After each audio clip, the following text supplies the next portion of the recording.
Hi guys, welcome back to my another mini blog. तो आज हम लोग निकल पड़े हैं बंगाली न्यू ईयर के लिए शॉपिंग करने के लिए। आई मीन बंगाली में हम लोग जैसे शुभ नववर्ष बोलते हैं, नववर्ष का शॉपिंग करने के लिए। और इसीलिए मैं आज का जो मिनी ब्लॉग है बंगाली में करने वाली हूँ।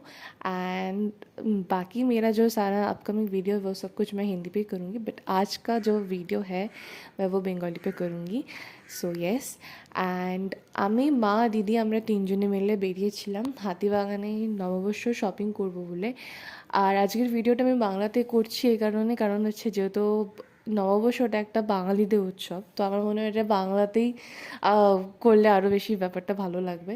তো যাই হোক, শপিং করার পর আমরা গেছিলাম একটা রেস্টুরেন্টে খেতে। আর হ্যাঁ, দাদা ওখান থেকে চলে এসেছিলো হাতিবাগানে।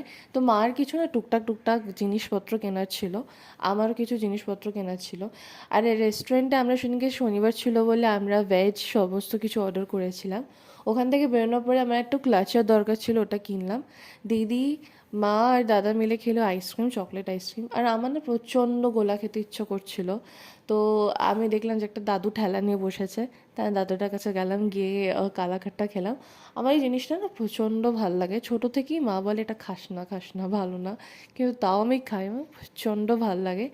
আর ওদিনকে না প্রচণ্ড গরম ছিল। সোমবার দিন যেহেতু ঈদ ছিল আর শনিবার দিন আমরা বেরিয়েছিলাম, আমরা তো মানে লিটারালি বাইরে গিয়ে মনে হচ্ছে আমরা পুরো ফেঁসে গেছি, এত জ্যাম এত জ্যাম। তারপরে দিদি একটা উবার বুক করলো, ওখানে আমরা সবাই মিলে উঠলাম। অ্যান্ড দিদি আর দাদা নেমে গেল তারপরে। আর এই উবারটা আমাদের বাড়ি অবধি ড্রপ করে দিয়ে গেছিলো। সো ব্যাস, ইয়েস, দ্যাটস ফর ইট।